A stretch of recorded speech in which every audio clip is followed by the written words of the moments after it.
Okay, well, we should probably get started, guys. So welcome everyone, and also special thanks to Catherine for helping us out with some technical tips while we were just getting all that together. And thank you for bearing with us. Good morning and welcome to our second keynote for our conference, Modern Women of the Past. And it's my pleasure today to introduce you to our distinguished speaker, Professor Gina Walker.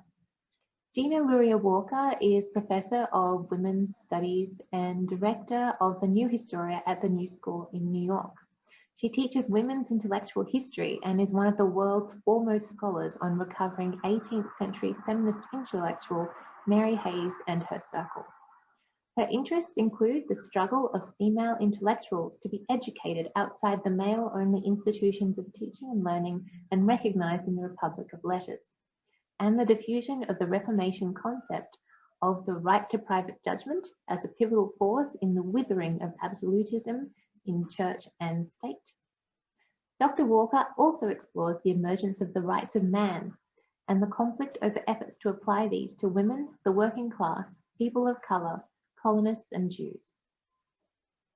Walker directed the Female Biography Project from 2009 to 2014, which produced the first modern scholarly edition of Mary Hayes' Female Biography, or Memoirs of Illustrious and Celebrated Women of All Ages and Countries, in 6 volumes with entries for approximately 302 women. And I know some of the people in our audience today were involved in this project and this important work. This was the first history of women since Christine de Pizan's City of Ladies in 1405, the first in English, the first compendium of women by either male or female compilers since Thomas Haywood's General History of Women in 1624, to include rebellious and impious figures, the first Enlightenment prosopography of women, and an intentional response to the great forgetting of women in traditional histories. Although Hayes knew neither Greek nor Latin, she included 28 Greek and 33 Roman figures. The Female Biography Project demonstrated that the 6 volumes can now be construed as a litmus test of women's access to knowledge on the cusp of the 19th century. And for those of us who joined us for last night's keynote, this idea of access for women should be right at the top of your mind. While researching subjects for her encyclopedia, Hayes identified female biography as a discrete empirical category of knowledge production. Like any Enlightenment thinker, she deduced that the material demanded a new genus that did not yet exist. Her invention of female biography tacitly addressed the reflexive need to insert the adjective female in front of a woman's biography because biography had long been gendered male. Female biography formed a template of alternative histories and approaches to knowledge in which Hayes anticipated the late 20th century impulse to reclaim a female intellectual tradition. Female biography as a category, dictionary, concept and property was intended to establish the assemblage of women Hayes had wrested from the archives as a beginning placeholder to secure women on the human map of history for posterity. In 2015, Walker partnered with the Elizabeth A. Sackler Center for Feminist Art at the Brooklyn Museum on the first Wikipedia editathon.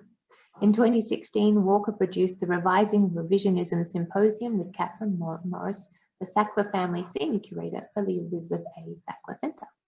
Her current work is the New Historia. I think we might hear a little bit about this today, a collaborative of global scholars whose mission is to present authoritative, multidisciplinary scholarship on women's contributions to society, to broadcast these stories on a pioneering interactive platform and at public events, and to reveal an alternative history that values the roles of women that have always played in human endeavors. She continues to speak and publish about new advances in feminist historical recovery. We're very fortunate to have her speaking with us today. As Gina herself would say, onwards. Thank you, Louise, so much. Louise is one of the new Historia's very valued colleagues. Where are the women in eternity? I'm delighted to be here with you today because this conference speaks to the questions that are central to my own work as scholar, teacher, and thinker. I'm happy to observe that many of the titles of your presentations address the process as well as the substance of recovering earlier women Titles like Making the Invisible Visible, Excavating Equestrians, Marginalized and Misrepresented, Hidden Genders, Unearthing Women, Unearthing Gender in Museums, Unearthing Feminist Scholarship and Classics, offering her story, the recovery of ancient literature, and the marvelous title, Ungendering Inquisitive Minds. This is exciting and reassuring. Your descriptions acknowledge the tremendous efforts that our collective mission requires in recovering women of the past. Its epistemological complexities, the necessary combination of physical and speculative activities, and the continuous state of becoming as we unearth women and their gendered experiences, antiquity, and beyond. I will revise the proposed question of whether they were modern to ask whether they matter to us. To this question, my answer is yes, yes, and yes. My talk is curated as a personal collection of women I have discovered and found inspirational. Assembling these figures for this symposium is a call to action to you, the audience, to gather our forces in this effort of mapping the women in eternity. The title of my talk is meant first to invoke the concept of women as a collective in eternity, an invitation to the myriad figures who came before us to fill the virtual hall in which we meet, as your presentations summon individuals and groups among them. I refer to eternity with a capital E as the imaginative realm that I suspect we all intuit and fleetingly inhabit as we go about our work of recovery. Every new discovery contributes to our ability to do the hardest work of all, to take women on their own terms, in their own time, place, and circumstances. This is so difficult because female figures have generally come to us through the agency and the organizing principles of mostly men, or not at all. I first came to the idea of women in eternity as an adolescent. My mother enjoyed 15 minutes of family infamy for her adolescent excursion to a speakeasy in Brooklyn, dressed as a flapper, where she drank bathtub gin, flirted with dodgy gangster types, and danced the Charleston. When I became a young teenager, she read me the poetry of some American new women poets from that era, Amy Lowell, Sarah Teasdale, Louise Vaughan, including several of the Black women poets identified with the Harlem Renaissance, Angela Weld, Grimke, Gwendolyn Bennett, and May Cowdery. My favorite was Edna St. Vincent Millay, who in her time was considered the epitome of the jazz age, famous for her lyric, "My candle burns at both ends, it will not last the night, but ah, my foes and oh, my friends, it gives a lovely light." In Fatal Interview from 1931, Millay chronicled her love affair as a married woman with a younger American poet, George Dillon. Millay took her title from John Donne's Elegy 16, in which he exerts his masculine force to persuade, but not coerce, the young woman he desires to embrace him in return. In 52 sonnets, Millay reverses the dominance of the male voice in the Renaissance sonnet. A passionate woman is a motive force, assuming various guises as mythical women, particularly those who exercise their will on men, nature, and themselves. In her sonnet 16, I found Millay's representation of her female speaker's encounter with women in eternity. I'll read this quickly. I dreamed I moved among the Elysian fields and converse with sweet women long since dead, and out of blossoms which that meadow yields, I wove a garland for your living head. Danae, that was the vessel for a day of golden Jove I saw, and at her side, whom Jove the bull desired and bore away, Europa stood, and the swan's featherless bride. All these were mortal women, yet all these above the ground had had a God for guest. Freely I walked beside them and at ease, addressing them, by them again addressed, and marveled nothing, for remembering you, wherefore I was among them, well I knew. In the poem, Europa, Danae, and Leda are unattested human female figures who are remembered because of their fleeting sexual contact with Jove, head of the Olympian family of gods. Might we now call such encounters rape? The woman speaker in Millet's poem joins their conversation as she walks in eternity with them. She knows wherefore I am among them, because she too above the ground has had a God for guest, that is her sleeping lover.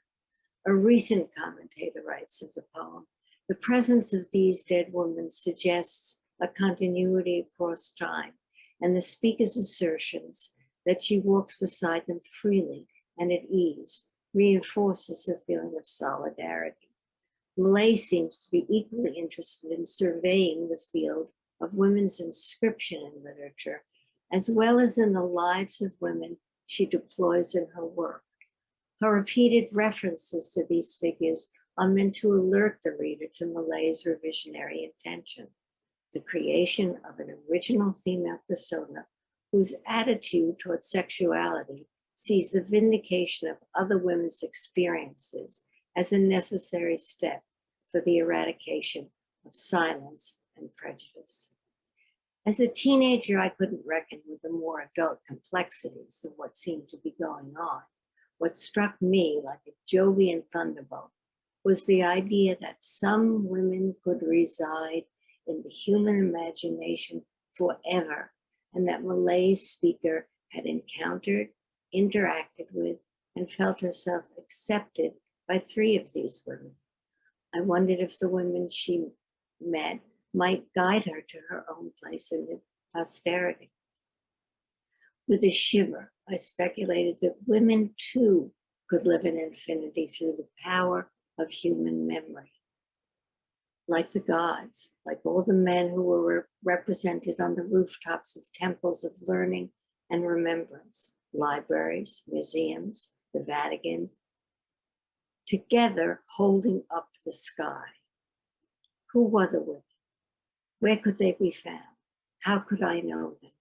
These are questions that girls have been asking through the millennia, although there was usually no one to ask, and few, if any, answers beyond the oral traditions of female transmission in most cultures. In the West, there has never been a consensual documented history of women by women, nor have many women attempted to construct one that we know of. Christine de Pizan proposed a history of women in her book of the City of Ladies, 1405, but the printer omitted to include her name in the English version, intended for the Tudor princesses, Mary and Elizabeth, so Pizan and her work were forgotten for several hundred years.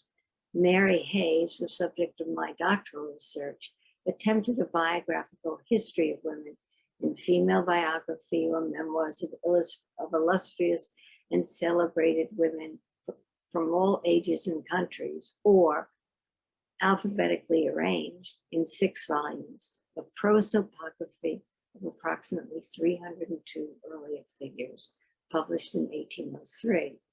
But as a revolutionary era feminist, like Wollstonecraft, Hayes continued to be mired in misogynistic silencing. She disappeared too. In the mid-20th century, Mary Ritter Beard wrestled with the profound connections between the dynamic of unremembered women, the gendering of knowledge, and the male domination of encyclopedic knowers and knowing.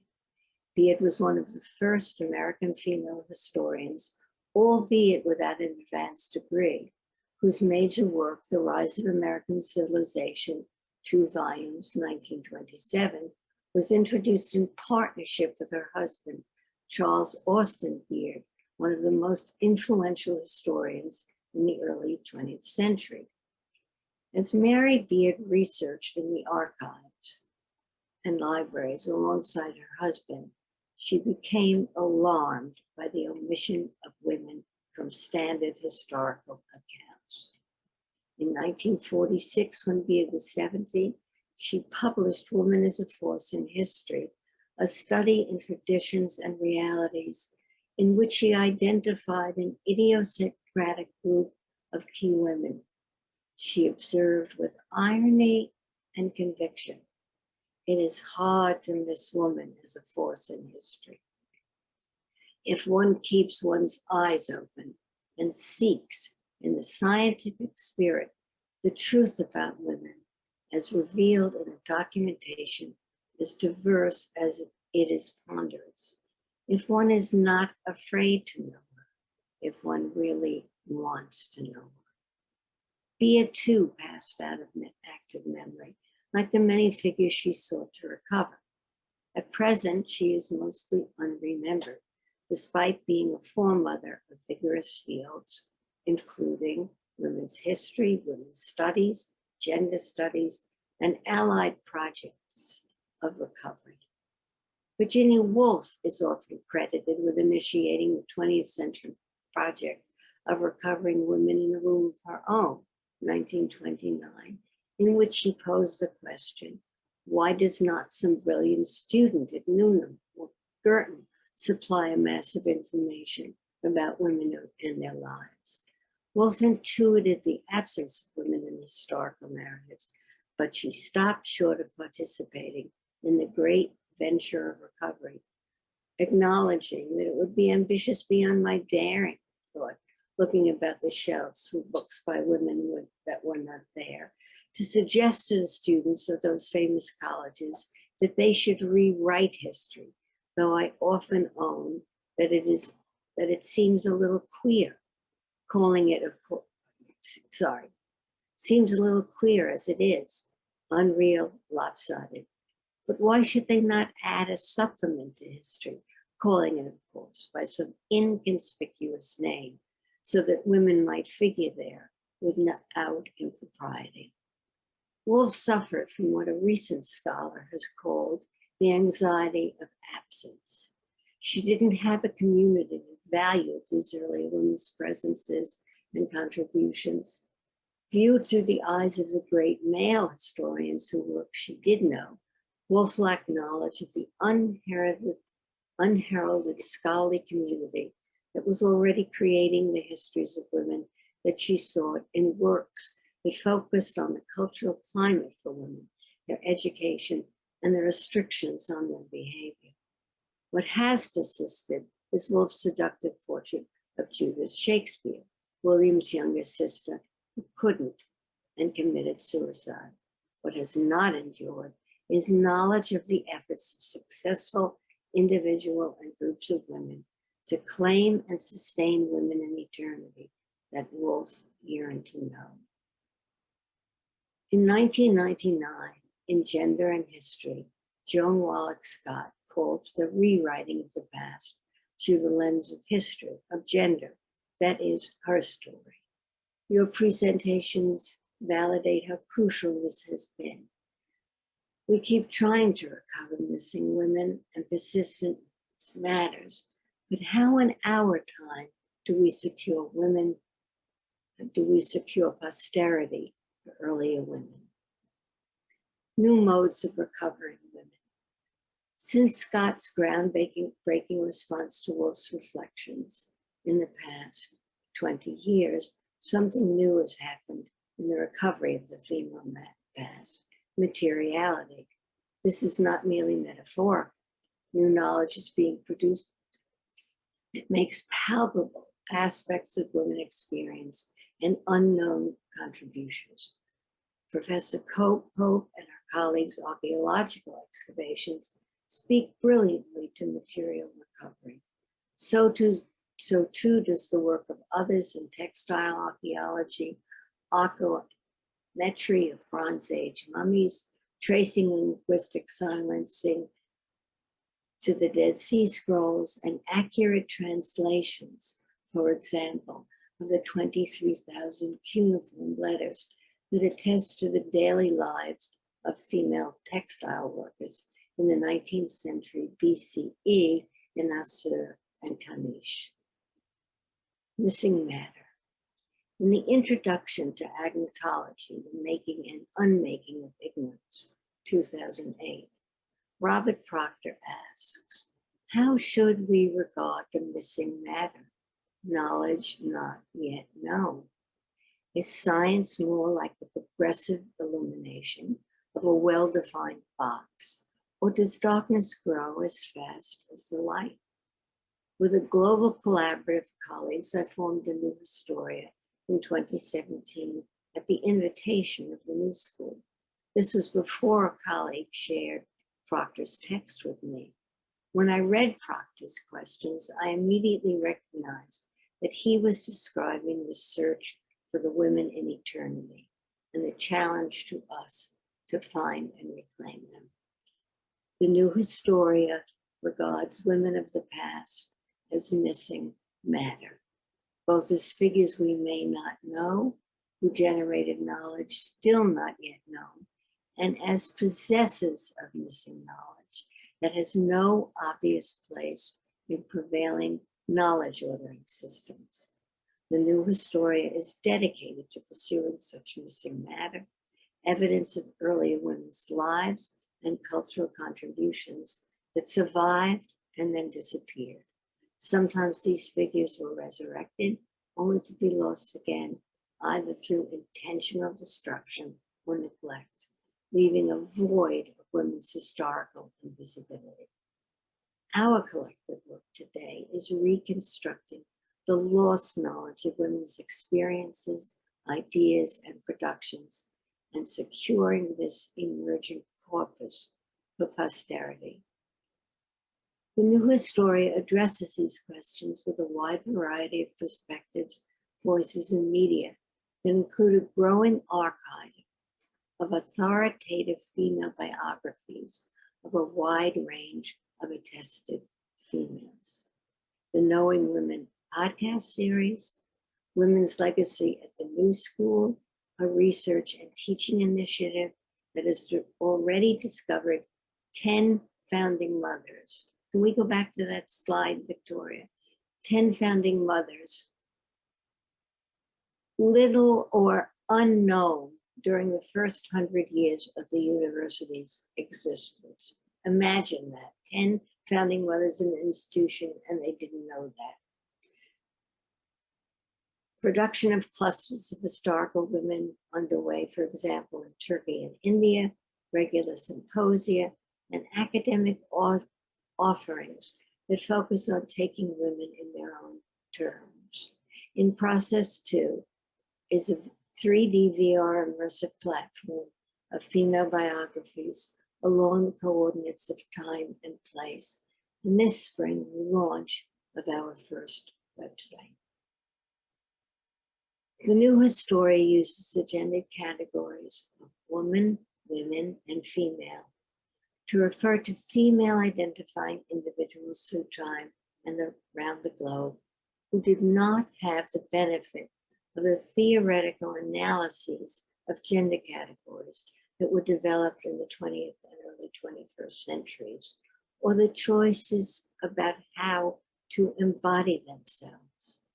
We document and report on the wide variety of reflections and experiences of particular figures to demonstrate how rigid assumptions about gender both constrained individuals and engendered resistance. We also interrogate Proctor's second question: is science more like the progressive illumination of a well-defined box, or does darkness grow as fast as light? Applied to the subject of women of the past, we might speculate that women have always been the dark matter of the universe. Our responsibility is to reveal them as dynamic, real presences. We know that from the ancients, women were mostly excluded from the recognized cultures of teaching and learning and new knowledge production. And by the early modern period in the West, untrained in the systematic classical education of their male contemporaries. They were rarely exercised in the staple of male education, mandatory translation from one language to another, which made the continuum of others' texts accessible, as well as the lineage of male responses to one another. Not surprisingly, texts and other work products authored by women sometimes surpassed and even transgressed conventional categories of genre to establish the authenticity and epistemological authority of female figures. Modern scholars, like the women they study, must often reach beyond traditional academic disciplines, categories, and practices, which may be inhospitable to marginality and the unearthing of what has been called new girls on the block. The effort of feminist recovery is complex and at its best collaborative. Complicating too is the recognition that as bit by bit we excavate the data, we excavate new data about women, singly, clusters, and in networks. These findings allow us to piece together alternative narratives of the past that may complement, critique, and often correct conventional ones. Such narratives remind us that the new girls on the block aren't new at all, but rather newly remembered because they were forgotten. Therefore, another challenge of the work of feminist recovery is how do we make use of shards of information? How do we collaborate with historical women and their early historians? Schemas and clusters, the new Historia. Now you can't read these schemas, but they are available if you're interested in them. You can write to me. The first one is of Enhedawana by Louise Pryke. The second is of Diatima by Hilary Ilke. And the third is of Telecilia by Ian Plant. Women have always participated in the struggles of the public world as the exigencies of their circumstances made necessary and feasible. For persistent historical misogyny and current practices of teaching that focus on a narrow list of individual historical figures have impeded diverse cohorts of women from receiving the recognition they deserve in the record of the human past. The stories of women's lives require a new kind of template, one that addresses the particular challenges women have faced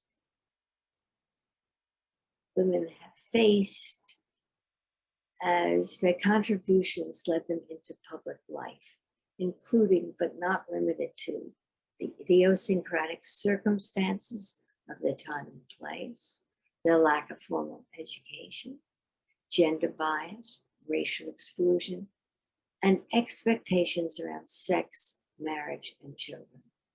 Through a series of digital, textual, and live initiatives, the new Historia generates original authoritative biographies for earlier women who have been excluded from traditional historiography, especially as producers and deployers of new knowledge in their own times. Using templates called schemas, a uniform model developed for translating biography into data. The new Historia seeks to document evidence of the interconnectedness between and among historical women that remains unexplored in much existing scholarship.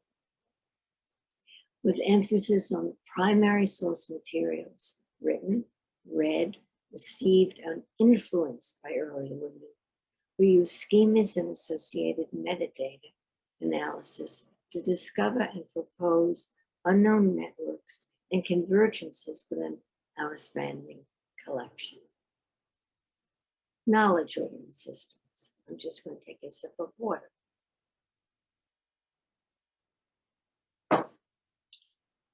Jason Koenig, classicist at the University of St. Andrews advises, feminist scholarship has revealed the gendered assumptions deeply rooted within centuries of male-produced and male-centered discourse.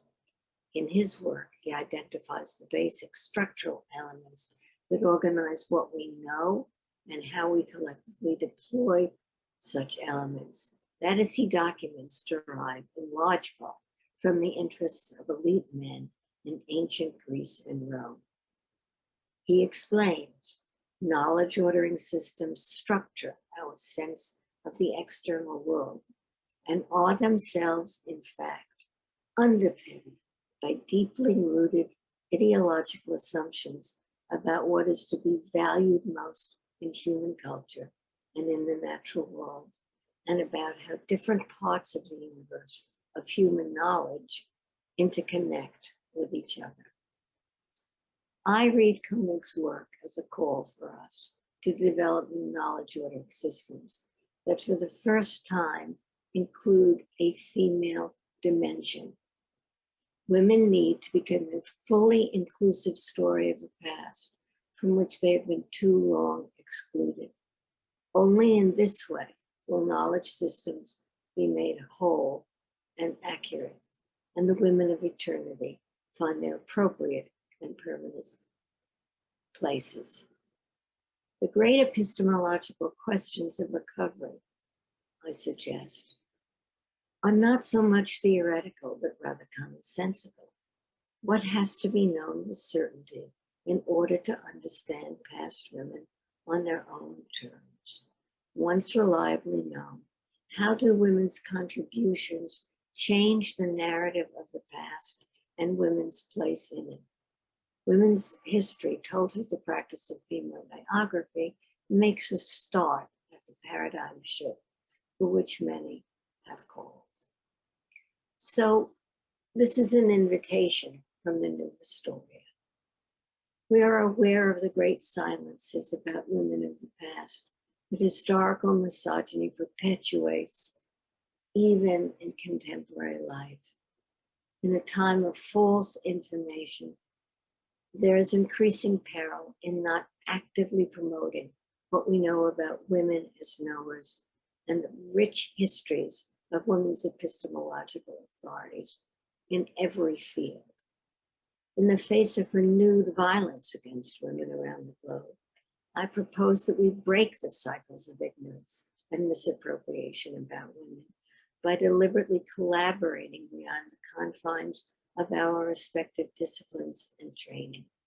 That we understand feminist historical recovery as a praxis of its own, that sometimes demands that we venture into endeavors that we have to invent. There is much talk now about the importance of seeking interdisciplinarity in humanities research, and a number of scholars and publications foster that as a blending of disciplines. However, I would submit that true disciplinarity requires a common goal, in this case, feminist recovery, that is reached from and with methodologies in the humanities that are not usually conversant among them. Instead of using feminism as a transversal dimension in humanities research, now different approaches are possible to recovering female in each area of the humanities that will transform our notion of women's active roles as creators and thinkers over the centuries. Feminist historical recovery goes on all the time in every area of intellectual inquiry, albeit not by that name. I suggest that recovery is to be valued on its own terms. Gathering this work together under its own umbrella will allow the coupling of disparate fields of inquiry to talk to each other. The common thread is generating empirical evidence about women and the conceptual and methodological adaptations that this prism requires in all fields that have been structured and practiced in the absence of a female dimension. This will signify the next phase in the 60 years of feminist inquiry, or providing a space for participants to step back from the intricacies of content to contemplate the process of feminist recovery in itself. In this way, our collaborations will mark, assess, critique, and contribute to the continuing evolution and increasing diversity of the practice. We will encourage contributors to share and conjoin their interests and approaches, experiment with new typologies, deploy dynamic modes of presentation beyond the printed page, and foster reflections on how new information from many kinds of inquiry calls for more collegiate and linked modalities to represent ever more accurately the human past. With other new Historia associates, I'm attempting to realize a journal of feminist historical recovery. That would be a means to invite further scholarly engagement in the project of recovery. So I extend an invitation to all of you to join in Historia in producing schemas of attested female figures you are recovering, experimenting with clusters of figures around specific geographies, events, and convergences among early women, even those apparently separated by period, language, and place.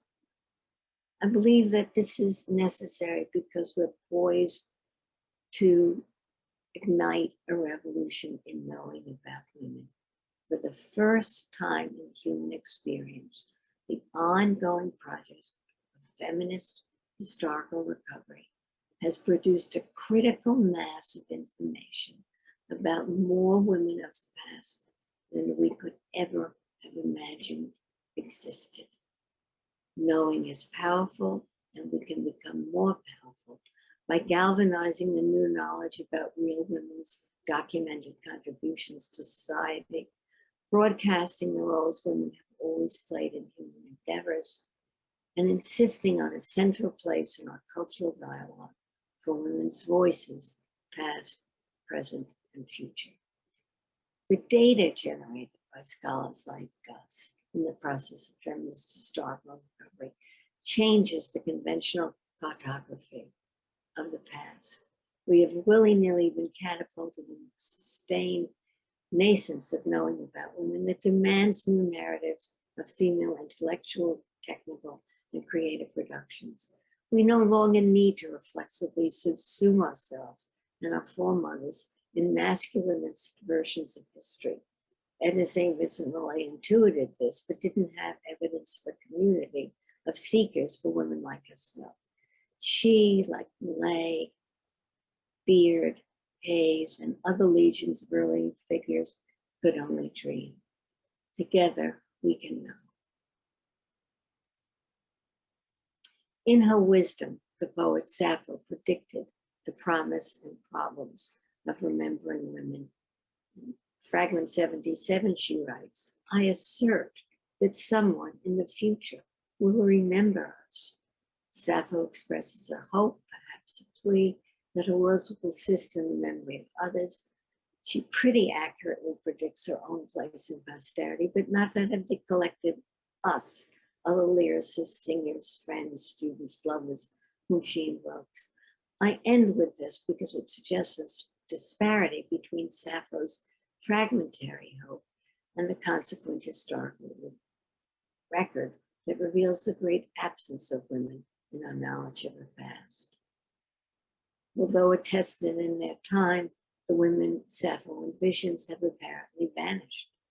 This conference demonstrates brilliantly that the search for the women in eternity is alive and thriving. In your presentations, you invoke some of the women in eternity, and I at least sense they are here. I thank you for inviting me to welcome them with you. Finally, let us say a prayer for all the women we cannot remember to forget, but who are waiting, willing to join the other women in eternity, if we really want to discover and recover and proclaim them. Thank you.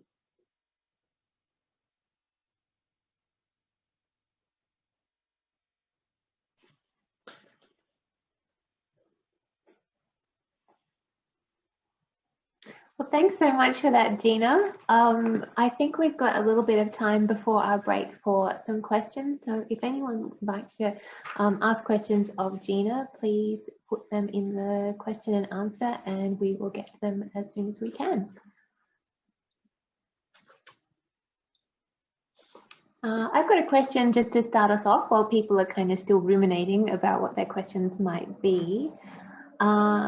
Gina, what do you see as sort of the next steps once you've got your schemas together for the new Historia? Where would you like to see the project going in a perfect world in the next few years? In a perfect world, well, then the production of schemas or female biographies of women would never stop, because people like us will keep on discovering them, particularly if we work together. So there's that. But the real next step is getting these women and the knowledge they bring with them into classrooms, elementary schools, and middle schools, and high schools, and universities. I don't think much of what we know and continue to produce is being used in that way. And I feel passionately that girls and boys and men and women and policymakers and statespeople should know about this, because it really changes how we see women and therefore how we see the human community. Yeah, no, I think that's a wonderful point. And I think that some of the people in the audience, I mean, imagine a lot of us have experience with classroom teaching. You might want to sort of put in the chat your experiences with trying to teach history with women in your classroom. We've got a comment from Michael who says, thank you for raising those issues and questions, which is a lovely comment. Thank you, Michael. I guess another question would be around the new Historia project is, just to be super topical, how have you been coping with the pandemic, with the project? How is the project weathering the storm? Well, I think as the registrations for this conference demonstrate, scholars are hungry for each other and to promote what they're producing and to learn. I mean, maybe you could have raised the money to bring me to Sydney if we weren't in the pandemic, or maybe I would have found funds to do it, because I certainly would have wanted to come to this conference. And it's a source of grief that I can't even see everybody who's there and talk to them and go and have coffee with you. But the point is that really we are unstoppable. We just keep on going. And I have a hate-love relationship with Zoom, but here I am with you. And that's the most important thing, just to keep production of information and analyses and various kinds of creative deployment of women of the past, just to keep it going. So that's what I think. And with the new Historia, we just keep on going. Scholars are, you know, I asked you in the middle of the pandemic, Louise, to produce a schema of Enheduanna. And there's going to be apparently a very substantial exhibition at the Morgan Library from June to September about Enheduanna. And we will be involved somehow. So part of this, I think, also is understanding that we're emissaries. We're emissaries from earlier worlds. I always wanted to be a classicist. So when Louise invited me a keynote here. I mean, I went home and cried because I was so excited. I don't have a word of Greek or Latin, and here I am. And of course, I've been trying to read the scholarship, at least one piece by everybody who's presenting in the conference. And it's just thrilling because we are so privileged to know the past through these prisms, and people don't know them. And so I think that's our job, to keep it going. That's very true. That's the work. So we've got some comments and some questions. Catherine would like to know, where can we find the schemas? I wonder if Victoria,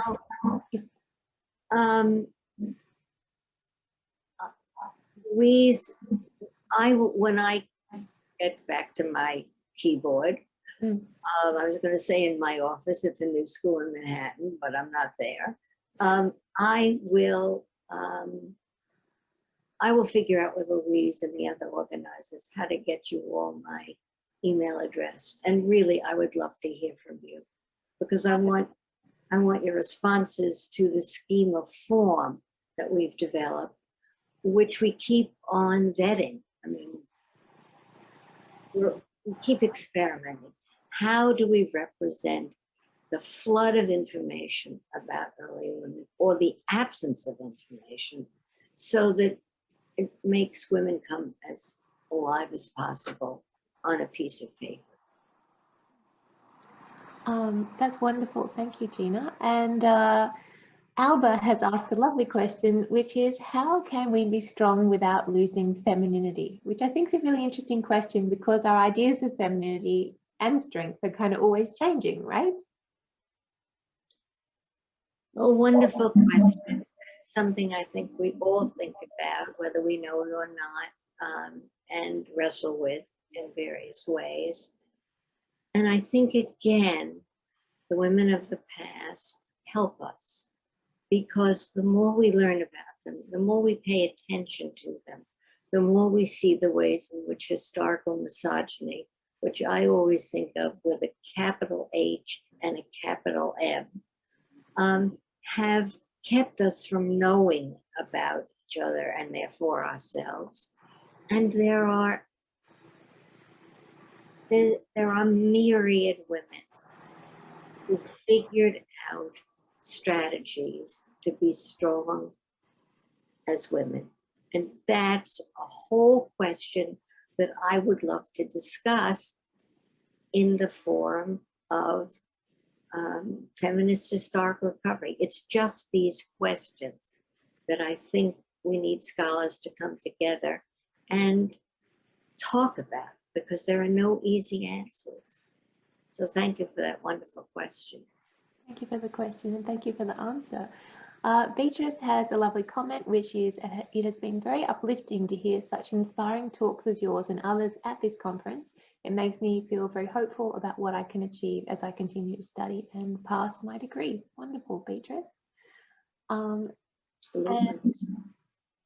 Then we've got a question from Catherine saying, thanks for your work. My project aims to create an ovarian poetics, that's cool, using women's voices up and down through time, playing with form. My work aims to grow the relationship between classics and high school English. How are you collecting and mapping the metadata? Well, let's talk about that. Again, you'll have my email. Please write to me. I mean, part of what I see as the function of the new Historia is to assemble and to know what people are doing, because we've got to break through the unremembering of women. And that requires many, many people, many approaches and strategies. So please be in touch with me. Great. And then we've got our own wonderful Lee Burness. I'm going to see if I can get you to ask this live, Lee. You would like to answer this question live. Done. Whoop, Don't think that worked. I think what it did was kill Lee's question entirely. But I'll see if I can find it again. You mean a person, a live person asking a live question? That was the idea, but it was a bit of a failure.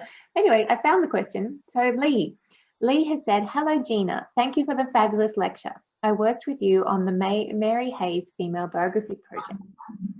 The Cleopatra lady. Lee wears many hats. She knows many things. In terms of resourcing for the new Historia project, how are you going through these challenging financial times? To appealing to the best of people. I've waited a long time to have a website because I don't really like websites because they're not alive, and I always want to see people alive, I mean living. But now I think we're going to have an exciting website, and I put some of the money that was given to us some time ago into data visualization. I don't know, Victoria, if we can call that slide up, but we worked with Lisa Strausfeld, who is just a genius as a data architect. And she, this is fantastically expensive to do, but she created networks of women's lives on an immersive platform that you could actually move around. So you could put Mary Wollstonecraft next to Hypatia, for example, and think about what they might have had in common, because I'm very eager for us to figure out how not to be caught in the very masculinist notion of one by one by one by one. I mean, women are also a collective as well as individuals. And I'm applying for grants, and I just think that we keep on going. I mean, I live with the worry all the time, but I think it's a time for women now. And I think we also need to come out of our cloisters and let the world know what we're doing. So that's how. But I remember that Leah told us about in the new Historia about Cleopatra and how many pearls was it? It was so wonderful. And it's reading the annotations by scholars like Leah for Hayes's entries on Cleopatra or Sappho or Diotima, and they're in female biography from 1803, but it's as I was reading the scholars' annotations that I understood that a new history, a new version of the human past and women's place in it was just busting out of the data. And so we call it the new Historia because it is. It's a new version of history. Anyway, lovely to know that you're sort of in the same ether, Leah. Well, we've pretty much got to wrap up, but we've got a couple more comments, so I'll just read those out and then we'll say thank you. So Michael Hall says, "I've been a secondary teacher of history for some decades. I'm glad that the Year 12 History Revolutions in the state of Victoria requires the study of the outcomes for women from the revolutionary movements, whatever revolutions are chosen as the case studies for class studies. But many other outcomes are also required to be studied, aiming at the challenge of the universal exam, so that wide focus limits each aspect of outcome to a limited time of investigation and learning." I think I've muddled that sentence, but it sounds plausible. "But as the resources suitable to older teens become more available and a wider variety of stories are able to inspire students, the balance is shifting slowly," which is true. So that's a lovely comment. Thank you, Michael. And Karen has given us a little bit of encouragement, saying, "If Jane Fortune can do it, so can you. Go, Gina." Well, but Gina, with all of you, that's the point. I mean, I may be spearheading this. But this is about feminism at its best, which I believe is always collaborative. But yes, I'll keep on going. Wonderful. And Lee has noted that it was actually Tom Hillard who wrote the Cleopatra entry, because she doesn't want to take the credit for his work. Tom also. Now I remember. Thank you for the correction, but I always associate you with all those pearls of Cleopatra's. Wonderful. And then Catherine says you can map out not just by subject, but by rhetorical feature, form, etc., which provides more opportunities for teaching English. And then Lee has further corrected to say we actually co-authored the entry. And, right. And Tom has added that Tom writes nothing without Lee finesse, which I think is a wonderful place to end it. Thanks so much, guys. So I think that we have all got a little bit of inspiration from Gina's talk this morning, and we're so grateful that you could join us. So let's all thank her as much as we can for a wonderful talk. Thank you, Gina. And I just want to thank Francine Tent, whose painting of universe seems to me a feminist vision of how the world can be. And she let us use it. And Victoria for creating the PowerPoint. And I just loved being with you and wish I were there or you were here. We certainly wish you were here with us too, but who knows what the future might hold.